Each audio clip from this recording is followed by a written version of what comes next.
आज आप स्कूल गए होंगे, स्कूल से आए होंगे, अपना डेली वर्क किए होंगे, बट ये सब काम करने में हमें एनर्जी लगता है। लेकिन एनर्जी के नाम पे तो हम खाना खाते हैं, तो वो खाना से एनर्जी हमारे बॉडी में कैसे आ जाता है? ये सब आज के टॉपिक में पढ़ेंगे, जिसका नाम है रिस्पायरेशन। रिस्पायरेशन ये क्या? रिस्पायरेशन एक बायोकेमिकल प्रोसेस है जिससे हम क्या करते हैं, ऑर्गेनिक कंपाउंड को ब्रेक डाउन करते हैं और उससे एनर्जी को गेट करते हैं। रिस्पिरेशन माया एनर्जी क्या है? एक ऐसा सिंपल सा प्रोसेस, आप समझिए, ऐसा प्रोसेस है जो हम खाना जब खाए, आपने न्यूट्रिशन चैप्टर में पढ़ा था कि वियरली क्या किया, ग्लूकोज को लेके ब्लड स्ट्रीम में लेके सारे सेल के पास पहुंचाया। लेकिन ग्लूकोज तो हमें नहीं चाहिए, हमें क्या चाहिए? हमें उससे तो एनर्जी चाहिए। तो वही ऑर्गेनिक कंपाउंड है, अब हमें एनर्जी को एक्सक्रिएट करना है, और वो वही काम जो है वो हमारा ऑक्सीजन के मदद से सेल के जो अंदर होता है, उसी को हम रिस्पायरेशन। प्रोसेस ऑफ रिस्पायरेशन में पहला जो है इसका वो है ब्रीथिंग। ब्रीथिंग का मतलब होता है कि गैसेस को इनहेल करना और एक्सहेल करना, सांस को लेना और सांस को छोड़ना। ब्रीथिंग नॉर्मल है, ये फिजिकल प्रोसेस होता है, इसे हम लोग फील कर सकते हैं। अपने नॉस्ट्रिल के पास अपने हाथ को, उंगली को रखोगे तो आप महसूस कर सकते हो कि जो गैसेस का एक्सचेंज हो रहा है उसे। देखिए, अब ब्रीथिंग करने के बाद वो गैसेस कहाँ जाता है? ब्रीथिंग करने के बाद लंग्स में गया, तो यहाँ पे क्या है दूसरा process, gases transport to tissue. Lungs से वो क्या करेगा, पूरा बॉडी के टिश्यू में जाएगा। वो कैसे जाएगा? देखिए, लंग्स में क्या होता है कि आपका रेड ब्लड सेल है, वो वहां पे आया होता है, जिसमें आपका डीऑक्सीनेटेड ब्लड होता है, जिसमें कार्बन डाइऑक्साइड होता है।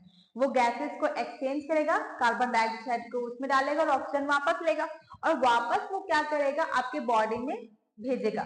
तो आपका जो ऐसा जो ऑक्सीजन जो आपने लंग्स में लिया था, वो पूरे बॉडी में टिश्यू में तो चला गया।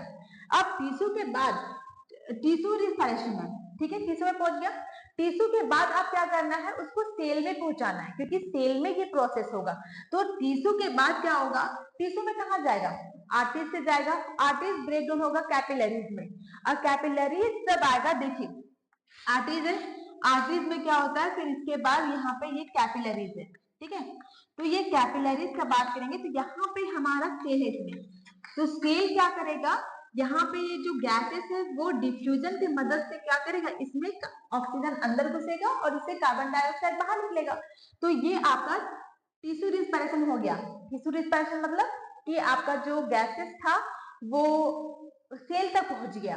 अब जो लास्ट का बात करें, जो बहुत इंपॉर्टेंट है, वो है सेलुलर रिस्पायरेशन।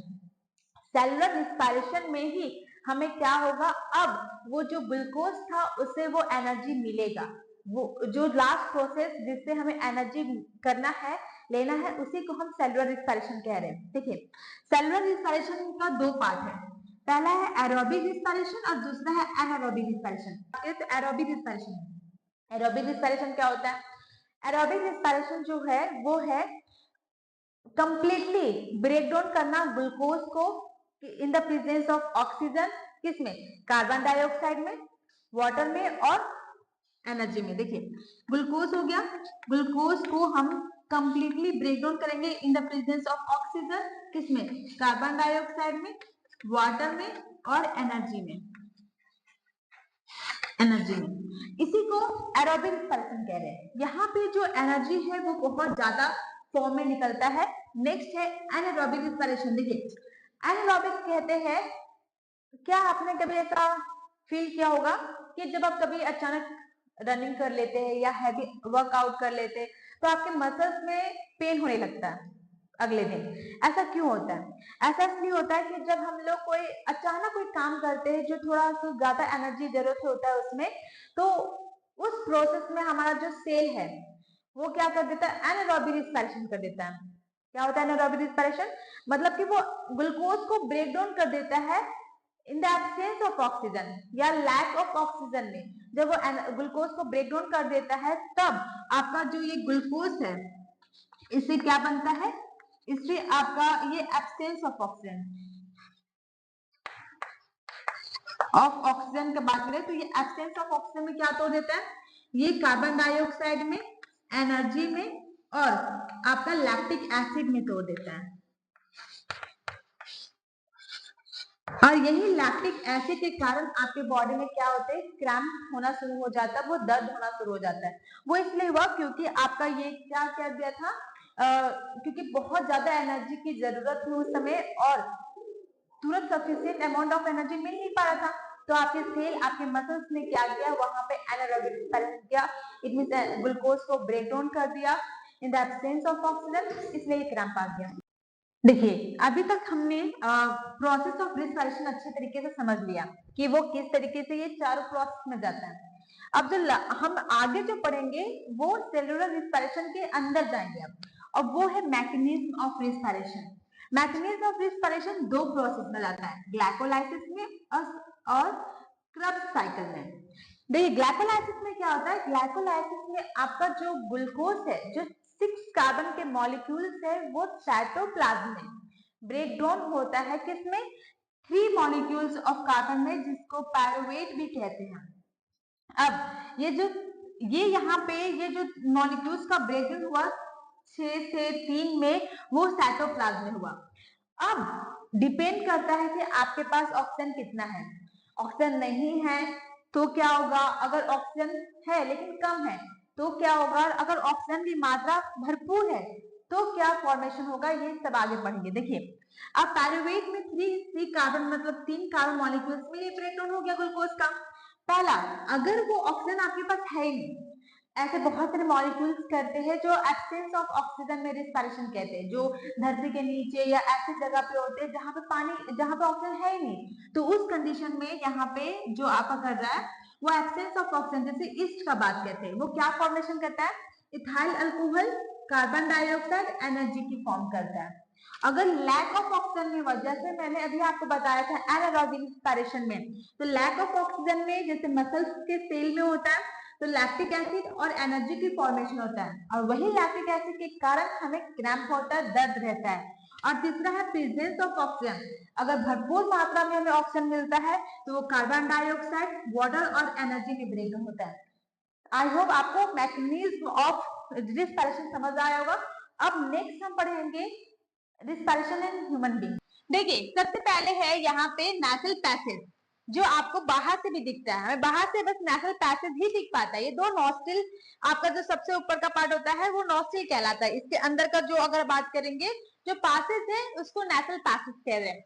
नेसल पैसेज का 2 मेन काम है। पहला, इसमें जो बाल होता है, आपको हेयर दिखता है, वो बाल बहुत सारे डस्ट पार्टिकल को अंदर जाने से रोकता है। दूसरा होता है म्यूकस, चिपचिपा, जो डस्ट पार्टिकल को, जम्स को क्या करे, खुद में चिपका लेता है, जिससे हमारा अंदर जाके कोई प्रॉब्लम क्रिएट नहीं हो पाता है। इसके बाद है ये जो पार्ट है, ये है माउथ कैविटी, और माउथ कैविटी और यहाँ पे नेसल पैसेज, ये दोनों एक सेम पार्ट में जा रहा है, जिसको फेरिंक्स कहते हैं। फेरिंक्स के बाद आ रहा है आपका लैरिंक्स। लैरिंक्स, तो लैरिंक्स क्या है, लैरिंक्स को दूसरे भाषा में हम वोकल कोड भी कहते हैं, जिससे हमारी आवाजें निकलती है। इसके बाद यहाँ पे आपको ये एक रिंग टाइप में दिख रहा है, जिसे रिंग ऑफ कार्टिलेज भी कहते हैं, इसको दूसरी भाषा में ट्रैकिया भी कहते हैं। ये क्या होता है कि एक सी स्ट्रक्चर में होता है, सी के स्ट्रक्चर में। वो क्यों होता है, आपने एक पाइप देखा है नॉर्मल प्लास्टिक वाला, जो थोड़ा इलास्टिक हो, अगर हम उसको हवा को उधर पुश करते तो वो हटाता है, बट जब हम हवा को खींचेंगे तो वो ऐसे चिपक जाएगा ना, तो वो हमारे बॉडी में ना हो। ये जो हम हवा ले रहे तो अंदर, और जब हवा को बाहर निकाले, कार्बन डाइऑक्साइड को बाहर निकाले, वो तो चिपके ना, इसलिए यहाँ पे बोन्स लगे हुए हैं, जिसको रिंग ऑफ कार्टिलेज कहते हैं। ये मदद करता है कि आपका जो पाइप है वो स्टेबल रहे हमेशा। उसके बाद यहाँ पे आप देख सकते हो ये मेन ब्रांच 2 भागों में टूटता है, जिसको ब्रोंकाई कहते हैं। ब्रोंकाई के बाद ये सब डिवाइडेड होता है, जिसको हम ब्रोंक्यूल्स कहते हैं, और ब्रोंक्यूल्स के बाद यहाँ पे एल्वोलाई है।